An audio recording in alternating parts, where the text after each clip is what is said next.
When it's time to replace your wiper blades, an authorized dealer can provide you with the right set for your vehicle, and you can install them yourself in just a few minutes.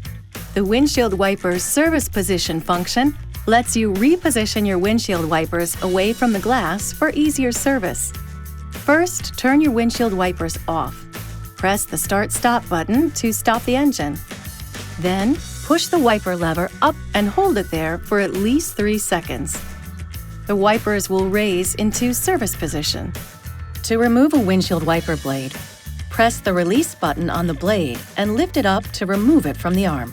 Position the replacement wiper blade above the arm and insert it into the housing until it snaps into place. Now, just lower the wiper blade onto the glass and repeat the process for the other side. To deactivate the function, cycle the ignition on. Issue a command with the wiper lever or drive at speeds above 3 miles per hour or 5 kilometers per hour. This video is not intended to take the place of your owner's manual. For complete details and other important safety information, please see your owner's information.